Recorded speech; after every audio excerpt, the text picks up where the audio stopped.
अस्सलाम वालेकुम व्यूअर्स। जैसा कि आप सब जानते हैं कि सर्दी बढ़ रही है और सर्दी बढ़ने के साथ साथ चाय और कॉफ़ी का इस्तेमाल तो ज़्यादा होना शुरू हो जाता है। तो आज चाय या कॉफ़ी को कॉम्प्लीमेंट करने के लिए मैं आपके लिए लेकर आई हूँ एक बड़ी मज़ेदार सी केक की रेसिपी, जो है हैदराबाद की मशहूर बॉम्बे बेकरी का कॉफ़ी केक। ये एक बहुत ही डिफरेंट रेसिपी है और इसकी आइसिंग एक डिफरेंट तरीके से बनेगी। वो सब कुछ आप स्टेप बाय स्टेप अगर मेरे साथ फॉलो करेंगे तो आपका भी केक बहुत ही अच्छा बनेगा। चलिए स्टार्ट करते हैं अपनी रेसिपी को। इसके लिए हमें चाहिए रूम टेम्परेचर पे रखा हुआ मक्खन, और उस मक्खन को मैंने बाउल में डालकर अब बीट करना शुरू कर दिया है। ये पहले ही सॉफ्ट है इसलिए अच्छे से बीट हो जाएगा। अब मैं इसमें ऐड कर रही हूँ चीनी, और चीनी के साथ इसको बीट करती जाऊंगी।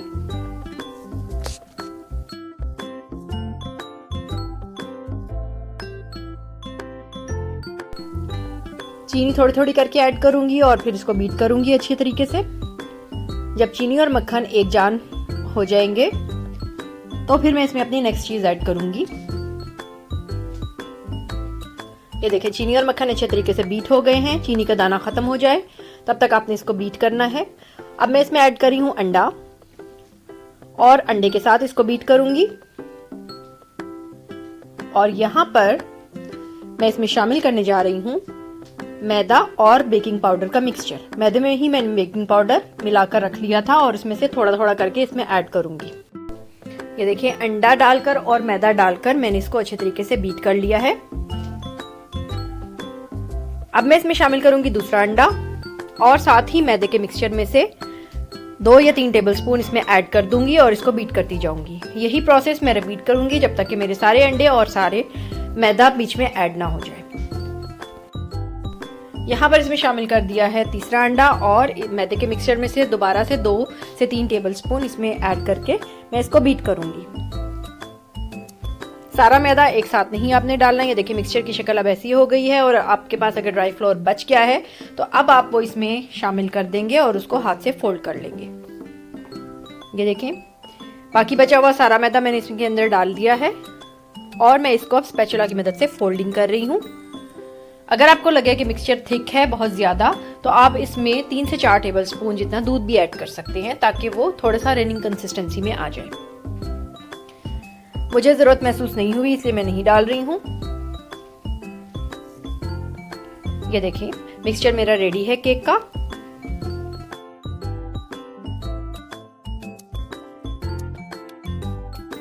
अब मैंने 8 बाय 8 इंच का एक स्क्वायर पैन को ग्रीस करके बेकिंग पेपर से लाइन कर दिया था, और मैं इसमें अपना मिक्सचर डाल रही हूँ।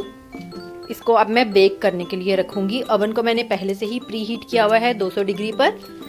पिछले 15 मिनट से वो प्री हीटेड है। आप भी जब भी केक बनाएं पहले से ही ओवन को ऑन कर दिया करें, तभी केक अच्छा बनता है। ये देखें मिक्सचर मैंने इसमें डाल दिया है। मैं इसको स्पैचुला की मदद से इवन कर रही हूँ, और अब मैं इसको ओवन में रखूंगी।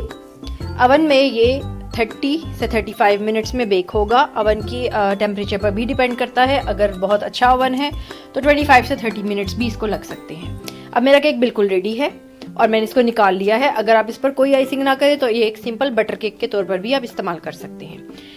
अब मैं इसको 2 हिस्सों में काट रही हूँ। ब्रेड नाइफ की मदद से मैंने इसको 2 पार्ट्स में कट कर लिया है। ये देखें इन दोनों हिस्सों को मैं रख दूंगी साइड में, और अब मैं तैयारी करूंगी अपनी आइसिंग की। तो आइसिंग के लिए मैंने एक पैन लिया है और पैन में मैं शामिल कर रही हूँ मक्खन, और मक्खन शामिल करके मैं उसको थोड़ा सा मेल्ट करूंगी, और साथ ही इसमें ऐड कर दूंगी चीनी। ये देखें चीनी मैंने इसमें शामिल कर दी। बिल्कुल लो फ्लेम रखना है मुझे, चूल्हे का हाई फ्लेम नहीं होना चाहिए। बस इसको इतना पकाना है कि मक्खन पूरा मेल्ट हो जाए। बेशक चीनी ना घुले, चीनी को आपने मेल्ट नहीं करना, आपने मक्खन को मेल्ट करना है। और यहाँ पर आप देखें कि मक्खन मेल्ट हो रहा है।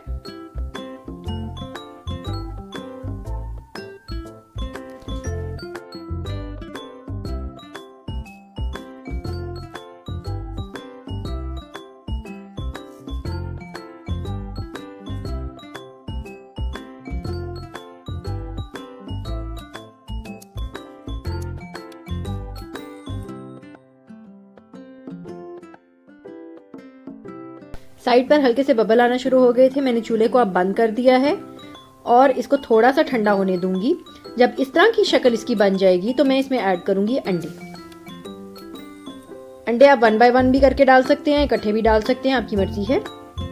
अंडे डालने के बाद मैं इसको लकड़ी के चम्मच से मिक्स करूंगी। ये देखें, मैं इसको हल्के हाथ से मिक्स करती जाऊंगी। फ्लेम मैंने बिल्कुल लो पर रखा हुआ है। अब हम इसको बिल्कुल हल्की आंच पर पकाते जाएंगे और इसको तब तक पकाएंगे जब तक चीनी भी मेल्ट हो जाए और इसमें थिकनेस आ जाए। बहुत ज़्यादा थिक नहीं होगा, लेकिन इतनी थिकनेस होगी जो आपको चम्मच से उठाने पर फील होगी। और फिर मैं इसको एक बाउल में निकालूंगी। ये देखिए, मैंने बाउल में निकाल लिया और अब मैं इसको अच्छी तरह ठंडा होने के लिए फ्रिज में रख दूंगी। फ्रिज में तकरीबन आप इसको आधे से पौना घंटा रखेंगे और निकालने के बाद जब उसकी शक्ल ऐसी हो जाएगी तो आप उसको बीट करेंगे।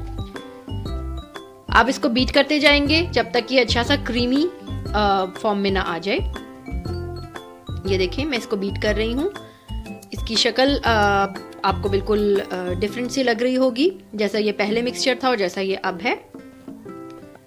और यहाँ पर मैंने एक बाउल में कॉफ़ी को पानी के साथ मिक्स कर लिया है और इसमें से मैं थोड़ा थोड़ा करके इस आइसिंग में ऐड करती जाऊंगी और साथ साथ उसको बीट करती जाऊंगी, क्योंकि हमारा कॉफ़ी केक है इसलिए इसमें कॉफ़ी भी तो होनी चाहिए।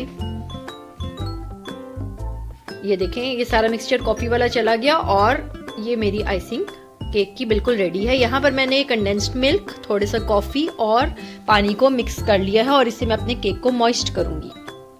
केक की दोनों लेयर्स पर मैं इसको ब्रशिंग करूंगी इस मिक्सचर की। ये देखें, अच्छे तरीके से ये जब ब्रश हो गया तो मैं इस पर एक लेयर पर आइसिंग लगा रही हूँ। आइसिंग लगाने के बाद अच्छे तरीके से साइड्स भी कवर कर दूंगी और फिर मैं इस पर दूसरी लेयर रखूंगी।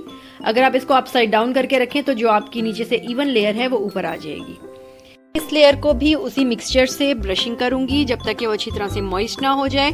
मॉइस्ट करने के बाद मैं अपनी बाकी की आइसिंग को इस केक पर लगा दूंगी अच्छे तरीके से, ऊपर नीचे और साइड्स पर अच्छी तरह केक को कवर करूंगी।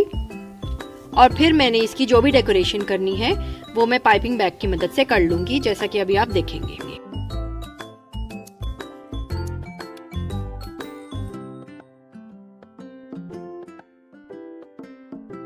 और यहाँ पे मैंने रशियन नोजल ले ली है और पाइपिंग बैग के अंदर उसको डालकर अब मैं पाइपिंग बैग में थोड़ी सी अपनी आइसिंग ऐड कर रही हूँ और फिर मैं इससे केक के ऊपर डेकोरेशन कर लूँगी।